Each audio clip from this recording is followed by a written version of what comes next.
नमस्कार दोस्तों, प्रमीला खत्री हिंदी क्लासेस में आपका स्वागत है। दोस्तों, आगे बढ़ने से पहले मेरे इस चैनल को सब्सक्राइब करना और लाइक करना ना भूलें।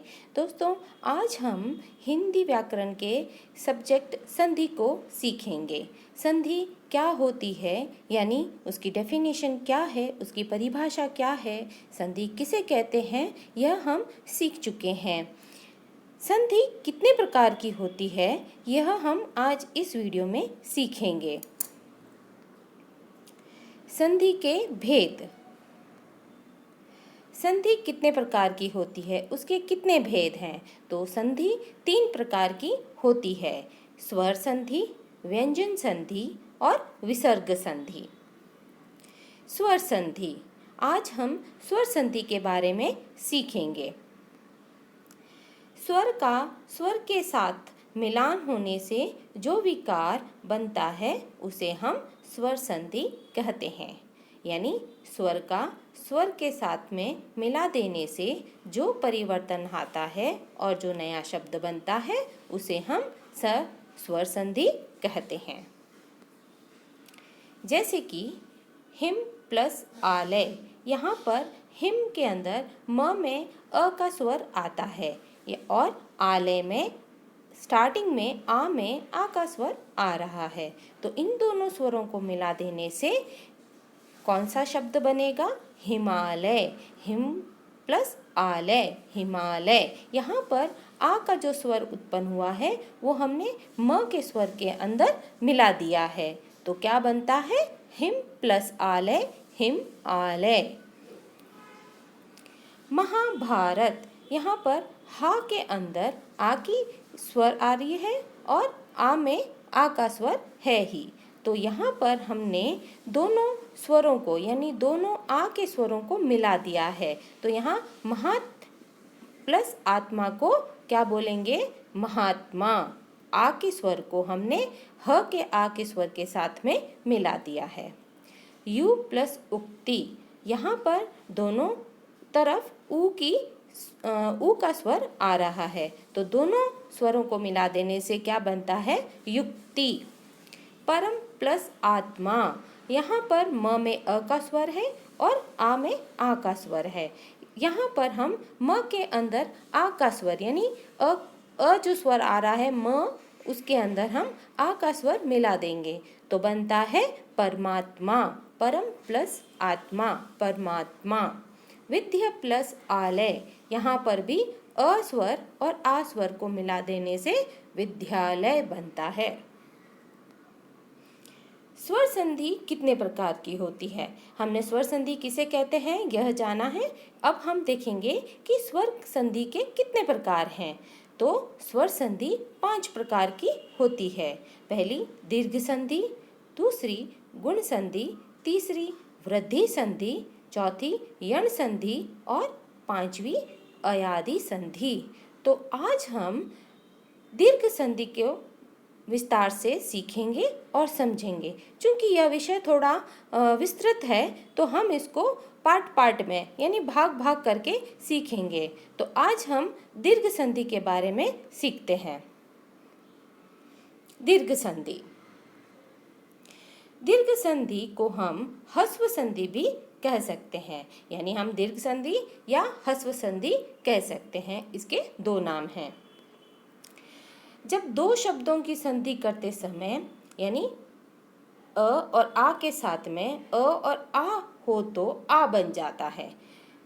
यहाँ पर अ के साथ अ मिला देने से भी आ बन जाता है, आ के साथ आ मिला देने से भी आ बन जाता है, या अ के साथ आ मिला देने से भी आ बनता है। कुल मिलाकर अ आ के साथ में आ मिला दिया जाए तो आ ही बनता है। जब ई और बड़ी ई के साथ में ई और ई को मिला दिया जाए तो ई बन जाता है। उसी तरह से ऊ और ऊ के साथ में ऊ और ऊ को मिला देने से ऊ बन जाता है। यानी यहाँ पर अगर आप देख रहे हैं तो स्मॉल स्वर और बिग स्वर यानी छोटे स्वर और बड़े स्वर को मिला देने से बड़ा स्वर ही बनता है। इस संधि को हम दीर्घ संधि या ह्रस्व संधि कहते हैं। यहाँ पर देखिए दीर्घ का मतलब ही बड़ा होता है, यानी यदि हम छोटे स्वर को बड़े स्वर के साथ मिलाएंगे या बड़े स्वर को बड़े स्वर के साथ में मिलाएंगे तो कुल मिलाकर पीछे हम बड़ा स्वर ही बनाएंगे, तो उसे यानी दीर्घ संधि ही कहते हैं। ह्रस्व या दीर्घ संधि देखिए हम और अच्छे से समझेंगे इसको। अ आ ई उ ऊ और रू के बाद में ह्रस्व या दीर्घ अ आ ई उ ऊ और रू स्वर आ जाए तो दोनों मिलकर दीर्घ यानी बड़े स्वर बन जाते हैं। कौन से? आ ई उ और रू हो जाते हैं। इस मेल से बनने वाली संधि को दीर्घ संधि कहते हैं। ह्रस्व या दीर्घ संधि अ ई उ के बाद यदि ह्रस्व या दीर्घ संधि अ ई उ आ जाए तो दोनों मिलकर दीर्घ हो जाते हैं, आ ई और ऊ हो जाते हैं। कुल मिलाकर यदि हम छोटे स्वर को बड़े स्वर के साथ मिलाते हैं या बड़े स्वर को बड़े स्वर के साथ मिलाते हैं तो हमारा रिजल्ट बड़ा ही होगा, यानी बड़ा स्वर ही आएगा, दीर्घ स्वर ही आएगा।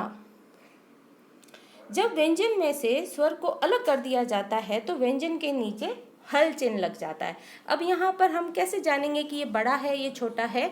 यदि हम स्वर में तो हम पता लगाते हैं, लेकिन यदि हम व्यंजन में पता लगाएंगे तो कैसे पता लगेगा कि ये छोटा है या हाफ स्वर बना है, व्यंजन बना है या फुल है? तो हम उसके नीचे, उस व्यंजन के नीचे एक छोटी सी लाइन खींचते हैं जिसको हम हल कहते हैं।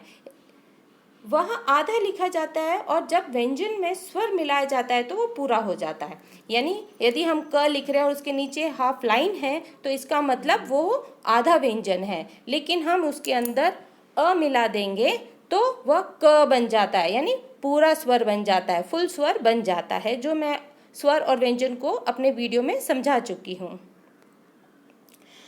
अब दीर्घ संधि के 3 नियम हैं। कौन कौन से हैं? देखिए, पहला नियम है अ आ के साथ में अ आ मिला देना, वो बन जाता है आ, यानी यहाँ पे अच्छे से समझेंगे हम। अ प्लस अ कितना होगा? आ। तो धर्म प्लस अर्थ, तो यहाँ पर हमने धर्म, यहाँ धर्म के अंदर म है, वो अ स्वर का बोध करा रहा है और आगे भी अर्थ है तो उसमें भी अ स्वर का बोध हो रहा है। तो यानी यहाँ पर अ और अ मिलकर आ बन गया, तो हम म के अंदर आ की मात्रा लगा देंगे तो क्या बनता है? धर्मार्थ। दूसरा है अ प्लस आ, यदि हम अ को आ के साथ मिलाएंगे तो भी आ बनेगा। यहाँ पर हिम प्लस आलय, म के अंदर अ का स्वर है और आ तो है ही, तो हम म के अंदर आ की मात्रा लगा देंगे तो हिम प्लस आलय यानी हिमालय। और आगे देखेंगे आ प्लस अ, यदि पहला स्वर आ है और दूसरा स्वर अ है तो क्या बनेगा? तो भी आ ही बनेगा। विद्या प्लस अर्थी, यहाँ ध्या के अंदर आ की स्वर आ रही है और अ में अ का स्वर है, तो दोनों में मिलाकर हम क्या बोलेंगे? विद्यार्थी। आ प्लस आ, दोनों मिलाकर भी आ ही बनता है। कुल मिलाकर अ को आ से मिलाओ या आ को अ से मिलाओ या दोनों अ हो या दोनों आ हो तो वह आ स्वर ही बनता है। विद्या प्लस आलय, विद्यालय। नियम नंबर 2, ई और ई की संधि उसी तरह से जैसे अ और आ की संधि में बड़ा स्वर बनता है, दीर्घ स्वर बनता है, इसमें भी ई और ई चाहे वो आगे पीछे कोई भी हो वह दीर्घ ई ही बनता है, ई ही बनता है। जैसे ई प्लस ई, रवि प्लस इंद्र, रविंद्र, मुनि प्लस इंद्र, मुनीन्द्र। यहाँ पर छोटी ई और बड़ी ई तो बड़ी ई बन गई। गिरि प्लस ईश, गिरीश, मुनि प्लस ईश, मुनीश। यहाँ पर बड़ी ई प्लस छोटी ई तो दोनों मिला के बड़ी ई बन गई। तो मही प्लस इंद्र, महींद्र, नारी प्लस इंदु, नारिंदु। यहाँ पर दोनों बड़ी ई मिला देने से भी बड़ी ई बनती है। जैसे नदी प्लस ईश, नदीम, नदीश, मही प्लस ईश, महेश। नियम नंबर 3, ऊ और ऊ की संधि सेम उसी तरह से जैसे अ और आ को मिला देने से बड़ा स्वर यानी दीर्घ स्वर बनता है। यहाँ पर भी चाहे वो छोटा ऊ हो चाहे बड़ा ऊ हो, दोनों को मिलाने से बड़ा ऊ ही बनता है। जैसे भानु प्लस उदय भानुदय, विद्यु प्लस उदय विद्युदय, ऊ प्लस ऊ यानी बड़ा ऊ, यहाँ पर छोटा ऊ आगे बड़ा ऊ पीछे है तो भी बड़ा ऊ बना। लघु प्लस उर्मी लघुर्मी, सिंधु प्लस उर्मी सिंधु, ऊ प्लस ऊ बड़ा ऊ बन गया। वधु प्लस उत्सव वधुत्सव, वधु प्लस उल्लेख वधुल्लेख, भू प्लस उधर्व भूधर्व, वधु प्लस ऊर्जा वधुर्जा। तो दोस्तों आज हमने दीर्घ संधि के बारे में विस्तार से सीखा और समझा। मेरे नेक्स्ट वीडियो में स्वर संधि के दूसरे भेद को लेंगे और सीखेंगे। तब तक के लिए धन्यवाद।